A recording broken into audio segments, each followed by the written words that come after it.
बिस्मिल्लाहिर्रहमानिर्रहीम। Welcome back my YouTube channel learn with इल्म। हम हाजिर हैं आपके साथ 6th क्लास का कंप्यूटर साइंस का जो पेपर होने जा रहा है, फाइनल टर्म के जो पेपर हो रहे हैं वो उसके पेपर से की वीडियो बनाने का सिलसिला जारी है। जैसे जैसे आपके पेपर का दिन करीब आ जाता है तो हम कोशिश करते हैं कि वीडियो जल्दी से जल्दी अपलोड की जाए ताकि बच्चे अच्छी तरीके से पेपर प्रिपेयर कर दें। थोड़ी सी देरी इसलिए हो जाती है कि बोर्ड की तरफ से ये पेपर आता है, तो फिर ओरिजिनल पेपर आपको डिलीवर करना हमारी ज़िम्मेदारी है ना। ठीक है, हम ऐसे ही फेक पेपर उठा के नहीं बना देते, तो इस वजह से हमें थोड़ी सी देर हो जाती है, लेकिन फिर भी कोशिश करते हैं कि जब जल्दी से बोर्ड की तरफ पेपर आए तो और हम आपके लिए ओरिजिनल पेपर जल्दी से जल्दी के उसकी वीडियो बना सकें। ठीक है, अगर किसी बच्चे ने चैनल को सब्सक्राइब नहीं किया तो काइंडली जल्दी से जाए चैनल को सब्सक्राइब कर लें, नोटिफिकेशन बेल को ऑल पे ऑन कर लें। ठीक है, तभी जब आप हम वीडियो कोई भी पेपर की अपलोड करते हैं अपने चैनल पर तो आपके पास उसका नोटिफिकेशन सबसे पहले आ सके। दोबारा बता देती हूँ, school based assessment, end of year assessment, subject computer science और क्लास 6 के 2025 में जो पेपर हो रहे हैं, फाइनल टर्म के जो पेपर हो रहे हैं मार्च के महीने में, वो हम पेपर आपके साथ ओरिजिनल पेपर शेयर कर रहे हैं। ठीक है, इस पेपर कितने नंबर 100 नंबर का पेपर होता है। ठीक है, टाइम आपके पास 3 घंटे का टाइम होता है। इसी तरह का जब आप पेपर देने जाएंगे तो इसी तरह का आपको इंटरफेस नज़र आएगा।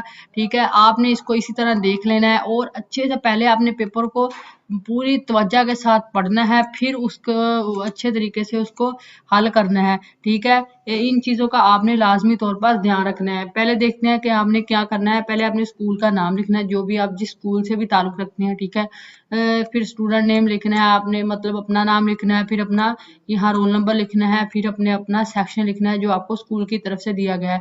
फाइनल टर्म का जो final term school based assessment के पेपर हो रहे हैं, वो मैं आपको पेपर ओरिजिनल पेपर बता रही हूँ। इंशाल्लाह इंशाल्लाह यही पेपर आएगा। आपने इस पेपर को अच्छे से तैयार कर लेना है। ये पेपर जो होता है वो आपका वो 2 हिस्सों पर मुश्तमिल होता है। पहला हिस्सा इंशाइया और दूसरा पहला हिस्सा मरूज़ी और दूसरा हिस्सा इंशाइया। ठीक है, पहले हिस्सा हम रूज़ी का सवाल नंबर 1 पढ़ते हैं। आईसीटी की एप्लीकेशन के डैश के मुतालिक है फासलाती निज़ाम। यहाँ ये भी बात मैं बताना लाजमी समझती हूँ कि ये इंग्लिश और उर्दू दोनों बच्चों के लिए। ठीक है, चाहे आप इंग्लिश मीडियम के ग्रुप से ताल्लुक़ रखते हैं, चाहे उर्दू मीडियम के ग्रुप से ताल्लुक़ रखते हैं, तो ये जो वीडियो है वो ये दोनों बच्चों के लिए मैं बनाऊँगी इंशाल्लाह इंशाल्लाह। तो आपने वीडियो को कंप्लीट वॉच करना है। किसी भी किस्म की आपको समझ ना आए तो आप मुझे कमेंट बॉक्स में लाजमी मैसेज कर सकते हैं कि मैम हमें इस चीज़ की समझ नहीं आई, तो फिर मैं आपका उसका आंसर लाजमी दूंगी। ठीक है, सवाल नंबर 2 है सीपीयू का मुखफ़फ़ क्या है, तो सेंट्रल प्रोसेसिंग यूनिट। ठीक है, सवाल नंबर 3 है हक़ाइक़ और अदाद शुमार के मजमूए को कहा जाता है डेटा। सवाल नंबर 4 है ऐसी जनरेशन मुंतखब करें जिसमें माइक्रो प्रोसेसिंग शामिल है। चौथी सवाल नंबर 5 है डेस्कटॉप पर वर्किंग विंडो को कहा जाता है एक्यूट। सवाल नंबर 6 है एप्पल कंप्यूटर ऑपरेटिंग सिस्टम इस्तेमाल करते हैं मैक। ठीक है, सवाल नंबर 7 है डेस्कटॉप पर डेस्क बार आमतौर पर वाक़ होता है नीचे।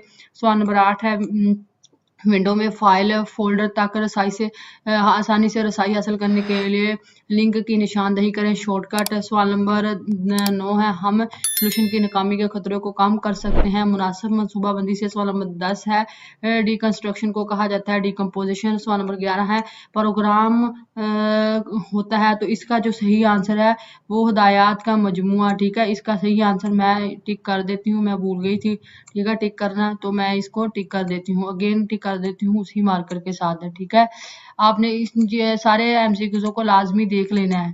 ठीक है, इसका ये देखें हदायत का मजमुआ इसका आंसर है। आगे सवाल नंबर 11 की तरफ चलते हैं, इसका क्या आंसर है ये भी देखते हैं। हाँ जी, हदायत का मजमुआ मैंने बता दिया है। सवाल नंबर 12 है पहला डिजिटल कंप्यूटर बेबी मुतारफ़ करवाया किसने, कहाँ कब मुतारफ़ करवाया था, 1948 में। सवाल नंबर 13 है प्रोग्राम तैयार करने का पहला मरहला है मसले की वजाहत। सवाल नंबर 14 है मखसूस काम को हल करने के लिए हिदायत की महदूद तरतीब को कहा जाता है एल्गोरिथम।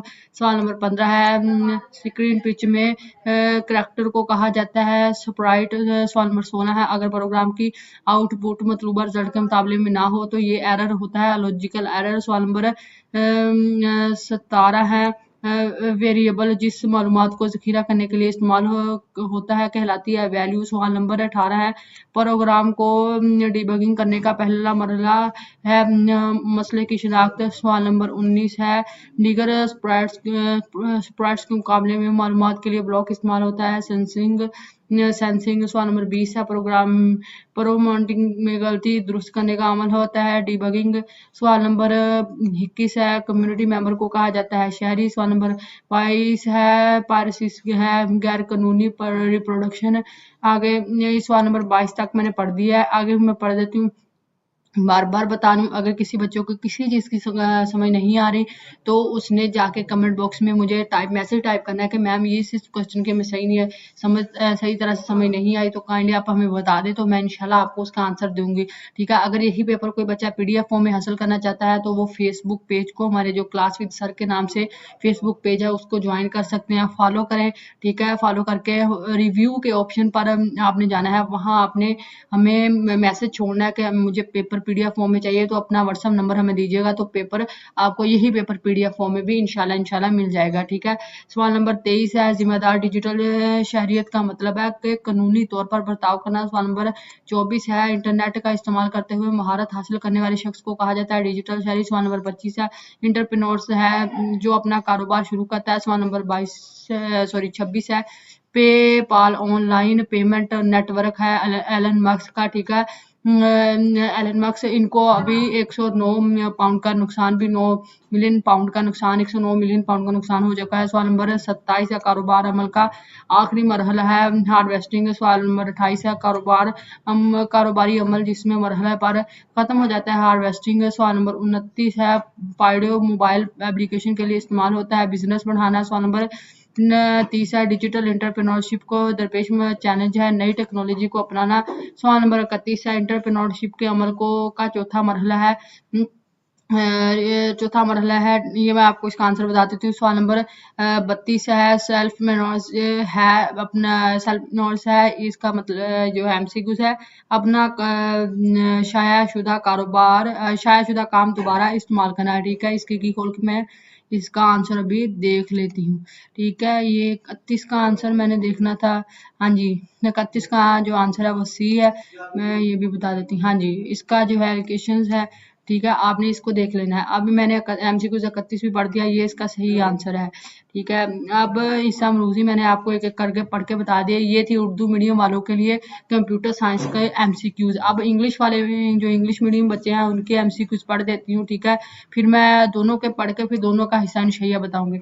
इंग्लिश वाले बच्चों के लिए भी सेम वही है कि school based assessment 2025 end of year assessment के जो पेपर हो रहे हैं कंप्यूटर साइंस के क्लास 6 के। ठीक है, फाइनल टर्म के पेपर है, 100 नंबर का इनका सेम वही पैटर्न होगा, 100 नंबर का पेपर होगा, 3 घंटे का टाइम होगा। यहाँ आपने अपना स्कूल नेम लिखना है। ठीक है, फिर आगे आपने अपना यहाँ स्कूल नेम लिखना है, और यहाँ आपने अपना नाम लिखना है, यहाँ आपने अपना रोल नंबर लिखना है, यहाँ आपने अपना सेक्शन मेंशन करना है जो आपको स्कूल की तरफ से आपका बना हुआ है। ठीक है, यह हिस्सा अमरूजी को इंग्लिश में कहते हैं सब्जेक्टिव पार्ट है। क्वेश्चन नंबर 1 है, an application of ICT is है for distance learning. Question number 2 है, CPU stand for central processing unit. तो क्वेश्चन नंबर 3 है, the collection of raw facts and figures is known data. Question number 4 है, question number 4 है, select the generation that include the micro processing. तो micro processing के लिए 4th है जो उसकी जो जनरेशन है वो सिलेक्ट करते हैं। सवाल नंबर 5 है, the working window on the desktop is referred to as active. सवाल नंबर 6 है, Apple computer use the operating system match. सवाल नंबर 7 है, on the desktop the task bar is usually located at the side bottom. सवाल नंबर 8 है, identify the link that is used easily access to file या folder in Windows shortcut होता है। सवाल नंबर 9 है, ये मैं इंग्लिश वाले बच्चों के लिए पढ़ रही हूँ, उर्दू वाले के लिए मैंने पहले MCQs पढ़ दिए हैं। ठीक है, अब इंग्लिश वालों के लिए पढ़ के फिर आपको इसका इंशाइया जो है जो सब्जेक्टिव पार्ट है वो दिखाऊंगी। ठीक है, we can reduce the risk of failure of a solution by proper planning. सवाल नंबर 10 है, deconstruction is also known decomposition. सवाल नंबर 11 है, the program is set of instruction. सवाल नंबर 12 है, The first digital computer baby was constructed in 1948. सवाल नंबर 13 है, the first step for developing program is defining problem. सवाल नंबर 14 है, a infinite sequence of instruction to solve a specific task is called algorithm. सवाल number 15 है, the character in starch is called spirit. सवाल number 16 है, if the output of the program does not match will decide result, then the error will be logical error. ठीक है, सवाल number 17 है, सवाल number 17 है, ठीक है। इसी तरह सवाल नंबर 18 है, the first step of debugging program में जो फर्स्ट स्टेप था डिबगिंग प्रोग्राम का, तो वो आइडेंटिफाई द प्रॉब्लम करता था। सवाल नंबर 19 है, block use to get information about their sprites is है सेंसिंग। सवाल नंबर 22 है, प्राइवेसी इज इलीगल रिप्रोडक्शन। ठीक है, आगे सवाल नंबर 21 है, community member is non citizen. सवाल नंबर 22 है, ये मैंने आपको पढ़ दिया है। ठीक है, सवाल नंबर अब 24 पढ़ देती हूँ, सॉरी 23 पढ़ देती हूँ। Responsible digital citizen mean behaving lawful a person who develop the skill by using the internet is called digital citizen.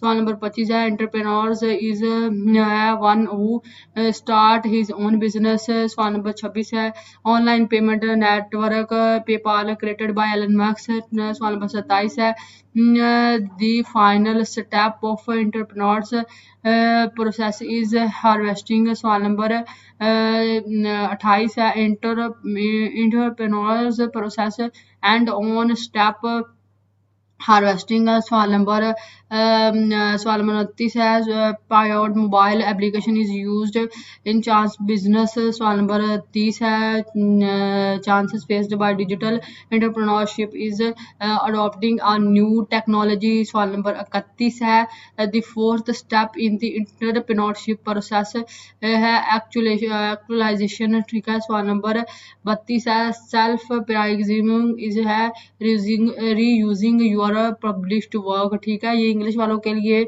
Subjective part था जो मैंने पढ़ दिया है। ठीक है, अब जो आप दोनों का हिस्सा इंशाइया है इंग्लिश वालों और उर्दू वालों का, वो मैं पढ़ने जा रही हूँ। ठीक है, आप मैं चलती हूँ।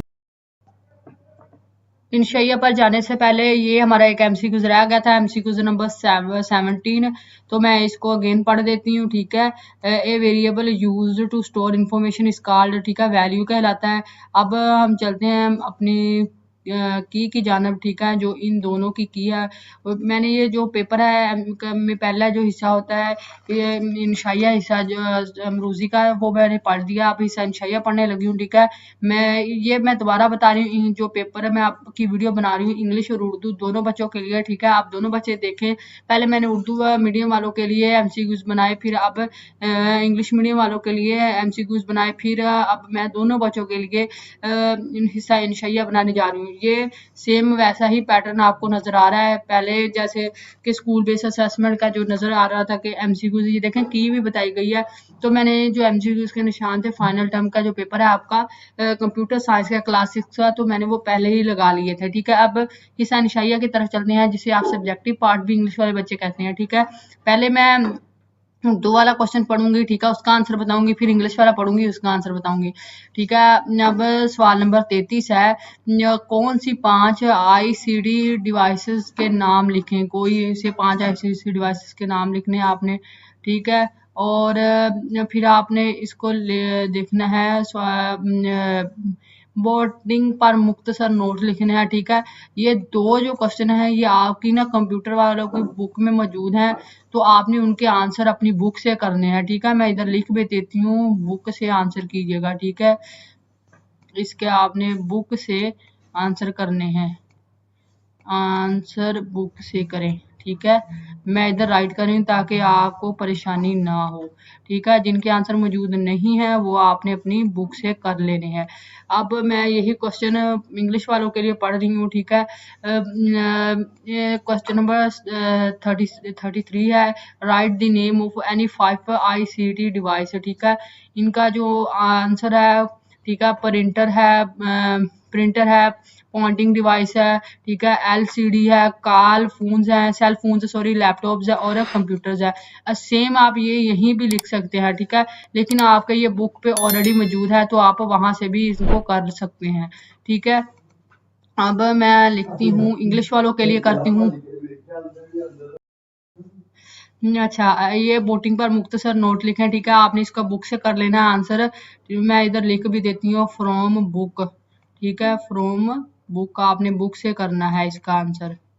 और क्योंकि देखें ये ना बुक में आपके मौजूद थे तो इसलिए मैंने ना उन्होंने इसलिए नहीं इसके आंसर दिए क्योंकि ये दोनों बुक में क्वेश्चन है। अगर किसी बच्चों को ना मिले तो वो कमेंट करके मुझे बता दे, तो मैं फिर भी उसको ना वो पिक्स सेंड कर दूंगी या इसका आंसर पिन कर दूंगी कमेंट बॉक्स में। तो ये कोई ऐसी परेशानी की बात नहीं है, ठीक है। कोई भी मुश्किल हो आप कमेंट करके मुझे पूछ सकते हैं, इंशाल्लाह इंशाल्लाह उसका मैं आंसर दूंगी। Right a short note on boating, ठीक है, आपने बोटिंग पर शॉर्ट नोट लिखना है, तो इसका आंसर यहाँ से शुरू होता है और यहाँ पर से खत्म होता है, ठीक है। आगे क्वेश्चन नंबर 34 की तरफ चलते हैं।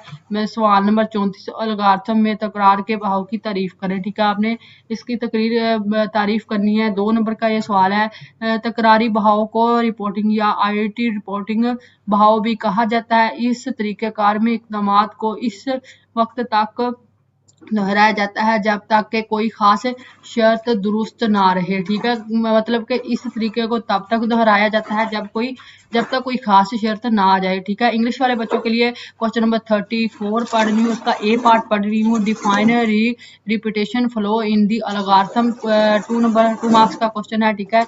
इसका आंसर यहाँ से शुरू होता है, repetition flow also known as iterative और iterative flow is a reproducing in which steps are repeated until a certain condition is true, ठीक है। वही से बात होगी, इधर आप इसकी तर्जमा भी करके पढ़ सकते हैं, वरना मैंने तो इसका कर ही दिया है, ठीक है। जो जूता पॉलिश करने के लिए अलगार्थम लिखें, ठीक है, ये भी आपसे उन्होंने एक टेक्निक सा क्वेश्चन पूछा है। इंशाल्लाह यही पेपर आएगा, बार बार बता रही हूँ, ओरिजिनल पेपर है, बोर्ड की तरफ से अभी अनाउंस हुआ है, तो मैंने सोचा कि जल्दी से वीडियो बना दूं ताकि बच्चे अच्छी तरीके से इसको याद कर सके।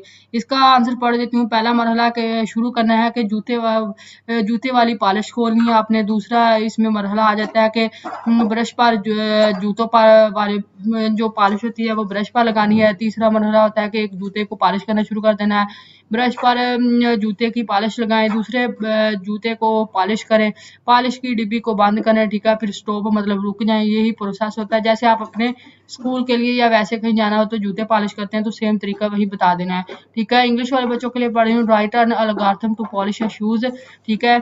तो इसका answer step 1, step 2, step 3, step 4, step 5, step 6, step 7 और 8, ठीक है। ओपन दी शूज पॉलिश, ठीक है, put shoes polish on the brush, polish 1 shoes, ठीक है, put the shoes polish on the brush, polish the other shoes, close the shoes polish, stop, ठीक है। यहाँ तक इसका आंसर बनता है। आगे पढ़ रही हूँ क्वेश्चन नंबर, ये क्वेश्चन जो है वो 34 का ही आगे पार्ट पढ़ रही हूँ। पार्ट नंबर 3 है, मखसूस हदायत और गैर मखसूस हदायत में फ़र्क क्या होता है। 4 नंबर का क्वेश्चन है, इसका आंसर बता देती हूँ। यहाँ से लेकर इसका आंसर शुरू होता है और यहाँ पर ख़त्म होता है। बाज़ औक़ात हमारे पास किसी मसले को हल करने के लिए वज़ाहत हदायत होती हैं, मतलब कि वाज़ेह हदायत होती हैं। इन हदायत को ये ना यहाँ से लेके और यहाँ तक आपने कर लेना है, ठीक है। ज़्यादा इसलिए नहीं पढ़ रही क्योंकि टाइम शॉर्ट है और वीडियो लंबी हो जाएगी। दोनों बच्चों को पेपर बताना है, ठीक है। और इसी तरह इंग्लिश वाले बच्चों के लिए है कि different between specific instruction and non specific instruction. 4 marks का ये उनका ये क्वेश्चन है, ठीक है। यहाँ से शुरू होता है कि some time we have clear instruction to solve a problem, these instruction are also called specific instruction, ठीक है। इस तरह ये आपने इसको पूरा कर लेना है। मैंने थोड़ा सा इधर उर्दू वालों के लिए पढ़ा, थोड़ा सा इंग्लिश वालों के लिए पढ़ा, ताकि आपको आंसर की समझ आ जाए कहाँ से शुरू होता है और कहाँ पर। सवाल नंबर 35 है, 3 नंबरों का मजमुआ और औसत मालूम करने के लिए एल्गोरिथम लिखें, ठीक है। 3 नंबरों का मजमुआ मालूम करने के लिए आपने औसत और एल्गोरिथम आपने लिखनी है, ठीक है। ये यहाँ से क्वेश्चन है, ये मैंने पहले पढ़ा, फिर उसका आंसर ये यहाँ से शुरू होता है और यहाँ पर खत्म होता है। ठीक है, इसी तरह इसका सवाल नंबर 35 का जो है वो ए पार्ट है। ये रहा सवाल नंबर 35। Write an algorithm to find the sum and average of the three numbers. 3 numbers के लिए आपने पहले सम और फिर एवरेज लिखनी है। ठीक है, यहाँ से आंसर शुरू होता है और यहाँ पर पहले स्टार्ट फिर input 3 numbers A B C, find sum A plus B plus plus C, find average, print sum, print average, बाद में खत्म कर देना है उसको। ठीक है, आगे इसी तरह आगे आ जाता है डीबगिंग के कोई से दो फायदे की वजाहत करें। एक्सप्लेन यानी टू बेनिफिट्स ऑफ डीबगिंग। ठीक है, आगे इसका आंसर आपने डीबगिंग का जो है ना दो फायदा आपने बुक से कर लेने हैं। ठीक है, इंग्लिश वालों के लिए मैं पढ़ देती हूँ। ठीक है, आइडेंटिफाइड एंड फिक्स एरर होता है। ठीक है, या इधर भी बता देती हूँ कि निशानदही करनी है आपने जो फिक्स एरर होता है। ठीक है, it help program identified and rectified error, मतलब ये मदद करता है कि प्रोग्राम ने जो एरर होता है और unexpected behaviour in their code, और जो मतलब कि आपको पता भी नहीं होता और इसमें एरर आ जाता है। ठीक है, इस तरह इसका जो आंसर है यहाँ से शुरू होता है और यहाँ पर खत्म हो जाता है। इसी तरह सवाल नंबर 36 है। ठीक है, हमें डीबगिंग की जरूरत क्यों होती है। ठीक है, डीबगिंग के हवाले से 2-3 क्वेश्चन आ गए हैं। 2 नंबर का सवाल है। ठीक है, हमें डीबगिंग की जरूरत क्यों होती है, तो ये भी आपने फ्रॉम बुक से करना है। ठीक है, मैं जो जिसके आंसर नहीं बताए हुए तो उसका मतलब यह है कि आपने वो बुक से कर लेना है। ऐसा नहीं है कि उसके आंसर मिलेंगे नहीं, आपको बुक में इजीली अवेलेबल होंगे। फिर भी आपको ढूंढने में मुश्किल हो तो काइंडली आप मैसेज करके पूछ सकते हैं। ठीक है, अगर यही पेपर किसी बच्चे को पीडीएफ फॉर्म में चाहिए तो वो हमसे कॉन्टेक्ट कर सकता है, उसको यही पेपर पीडीएफ फॉर्म में अवेलेबल कर दिया जाएगा। तो उसके लिए करना क्या है कि आपने फेसबुक पे जाना है, वहाँ आपने सर्च बार का ऑप्शन खोलना है और वहाँ टाइप करना है क्लास विद सर का जो फेसबुक पेज है, वहाँ आपने रिव्यू के ऑप्शन पे जाना है और हमें मैसेज करना है कि ये पेपर जो कंप्यूटर साइंस का क्लास, अपनी क्लास भी लाजमी बता दीजिएगा। ठीक है, 6 या 7 है, और आप बता दीजिएगा कि आपको जो कौन सा पेपर चाहिए और अपना व्हाट्सअप नंबर वहाँ मेंशन कर दीजिएगा। तो इंशाल्लाह यही पेपर आपको पीडीएफ फॉर्म में मिल जाएगा। अच्छी मेहनत कीजिएगा ताकि आप अच्छे नंबर ले सकें। आगे सवाल नंबर 36 का जो है ये पार्ट पढ़ी हूँ, why do we need debugging, हमें डीबगिंग की जरूरत क्यों होती है, तो यहाँ से शुरू होकर यहाँ तक इसका आंसर खत्म हो जाता है। उर्दू वालों के लिए जो है उन्होंने यहाँ बुक से करना, इंग्लिश वालों के लिए मेंशन किया होगा। ई बिजनेस और ट्रेडिशनल बिजनेस के दरमियान फ़र्क। ठीक है, ई बिजनेस और ट्रेडिशनल बिजनेस के दरमियान फ़र्क लिखना, different between business, E business and traditional business. ठीक है, इसका आंसर है यहाँ से शुरू है ई बिजनेस, ट्रेडिशनल बिजनेस यहाँ से शुरू होता है और यहाँ पर ख़त्म हो जाता है इसका आंसर। कंप्यूटर के 4 ऑपरेशंस के नाम लिखने हैं आपने। ठीक है, कौन कौन से होते हैं, इनपुट होता है। ठीक है, प्रोसेसिंग होता है, आउटपुट होता है, स्टोरेज होता है। इनको भी आप इनका तर्जमा उर्दू में करके लिख सकते हैं। ठीक है, कंप्यूटर के 4 ऑपरेशन के नाम लिखना है। List the name of 4 operation of computer. सवाल नंबर 37 है, डिजिटल शहरी से क्या मुराद है। ठीक है, वही बता रही हूँ, बुक से करना है आपने। ठीक है, क्योंकि बुक में इजीली, उर्दू वाली बुक में इजीली अवेलेबल है, इंग्लिश वालों के लिए थोड़ा ढूंढना मुश्किल होता है, इसलिए उनके मेंशन किए हुए हैं। What is meant by digital citizen. ठीक है, आगे है कि जी, आगे इसी तरह दूसरा क्वेश्चन है, इसका भी बुक से आपने करना है। ठीक है, और इंग्लिश वाले बच्चों के लिए लिखा हुआ है। ठीक है, यहाँ से आपने आंसर शुरू करना है और यहाँ तक का आपने लिखना है। ठीक है, ये आगे है ये क्वेश्चन, ये देखिए ये क्वेश्चन बुक में नहीं था तो उन्होंने आंसर लिख दिया कि एक अच्छा डिजिटल शहरी की कौन सी 5 खसूसियात हैं। तो टेक्नोलॉजी के अच्छे और बुरे इस्तेमाल का पता होता है कि ऑनलाइन होते हैं, मखसूस और जिम्मेदार होते हैं। तलीमी और सकाफती सरगर्मियों में टेक्नोलॉजी का इस्तेमाल, वो अपने माल का जिम्मेदार होता है, वो दूसरों के हकूक़ का एहतराम करता है, तकरीर की आज़ादी और दूसरों की राजदारी का एहतराम करता है। अच्छा डिजिटल शहरी ऑनलाइन मुस्बत और मुफीद बातचीत की हौसला अफजाई करता है, डिजिटल शहरियत की किरदार को फ़रोग देता है और अच्छा डिजिटल शहरी मेहरबान होता है। ठीक है, यहाँ तक इसका आंसर था। ये पहले क्वेश्चन पढ़ा फिर उसका आंसर पढ़ दिया। ठीक है, अब मैं पढ़ देती हूँ इंग्लिश वालों के लिए कि ये क्वेश्चन है। ठीक है, और यहाँ से इसका आंसर शुरू होता है, यहाँ पर खत्म होता है। पढ़ भी देती हूँ। Right any 5 characteristics of a good digital citizen. Now the good and bad uses of technology, be safe and responsible online use of technology, educational and cultural activities. He is responsible for his actions. He respects the right of others to respect freedom of speech and the privacy of others, a good digital citizen, encourage positive and useful interaction online, promoting value of digital citizenships. A good digital citizen is kind. ठीक है, ये था आज का paper computer science का 6th class का। मैंने Urdu English दोनों में एक्सप्लेन किया, ईच एंड एवरीथिंग बच्चों आपके लिए एक्सप्लेन किया। ठीक है, अगर आपको वीडियो अच्छी लगे तो आपने वीडियो को लाइक करना है, और जाते जाते आप बताइएगा कि किसका रोजा, अच्छा सा कमेंट कीजिएगा। ठीक है, और कुछ बच्चे पर्सनल मैसेज करते हैं, तो आप काइंडली बेटा जो मैसेज है वो जो ग्रुप बनाया गया है क्लास विद सर का व्हाट्सएप ऑफिशियल ग्रुप है, तो उसका मैं लिंक डिस्क्रिप्शन में ऐड कर दूंगी, तो आप उसमें मैसेज किया करें ताकि आपको आंसर भी दिया जा सके। ठीक है, ये जो टीम है व्हाट्सएप ग्रुप की, जो टीम हैंडल करती है, तो फिर आपको पर्सनल मैसेज वो कैसे टीम हैंडल करेगी, तो पर्सनल मैसेज पे आपको फिर रिस्पॉन्स इसलिए नहीं दिया जाता क्योंकि आप उस पे जो है ऑफिशियल पे चैनल पे नहीं कर रहे होते, तो आप वहाँ सिक्योरिटीज के भी मसलात होते हैं, तो फिर आप काइंडली वहाँ पे किया कीजिएगा। ठीक है, आज का पेपर था, मैंने वो आपको सारा ईच एंड एवरीथिंग एक्सप्लेन की। पहले इंग्लिश वाले बच्चों के लिए मैंने जो था वो एमसीक्यूज का जो पोर्शन था वो एक्सप्लेन किया। ठीक है, फिर मैंने उसमें बताया कि आपको कौन कौन से क्वेश्चन के कौन कौन से आंसर है, वो मैंने इंग्लिश वाले बच्चों के लिए बताया। ठीक है, फिर मैंने पहले उर्दू वाले के लिए फिर इंग्लिश वाले के लिए। अब देखें मैं उर्दू वालों का दोबारा स्क्रॉल डाउन करूँ, पहले इंग्लिश वालों का स्क्रॉल डाउन कर दिया था। ठीक है, इसी तरह आपने अपनी दुआओं में हमें याद रखना है। ठीक है, अपने पेपर अच्छी मेहनत करके मेहनत कीजिए, किया कीजिए, अच्छे नंबर लिया करें। ठीक है, जब आप मेहनत करते हैं तो इंशाल्लाह आपका पेपर अच्छा ही होता है। ठीक है, ध्यान से पेपर को पहले पढ़ा करें, फिर पेपर को हल किया करें। ठीक है, चैनल को किसी बच्चे ने सब्सक्राइब नहीं किया, काइंडली लर्न विद इल्म को सब्सक्राइब कर लें, नोटिफिकेशन बेल को ऑल पे ऑन कर लें। ठीक है, और इस प्यारी सी वीडियो के लिए एक अच्छा सा लाइक आप जाते जाते देते जाइए। ठीक है, और मैं भी इंशाल्लाह सबके रोजे होते हैं। ठीक है, तो मैं भी दुआ गो हूँ कि आपका अच्छा पेपर हो, अच्छे पेपर हो जाए, अच्छा रिजल्ट आए, और आप 9th क्लास में एज अच्छे स्टूडेंट रीच कर पाए। ठीक है, दुआ में याद रखिएगा। ठीक है, रमजान का महीना है, तो हमारे लिए लाजमी तौर पर आप दुआ कीजिएगा। ठीक है, सबके लिए बल्कि दुआ किया करें जिन जिन के पेपर हो रहे हैं। ठीक है, एजुकेशन के फील्ड से ताल्लुक रखते हैं, बाकी जो भी हैं जिन भी फील्ड से ताल्लुक रखते हैं, तो सबके लिए दुआ करें। ठीक है, अल्लाह हाफिज, अपना बहुत सारा ख्याल रखिएगा और दुआ में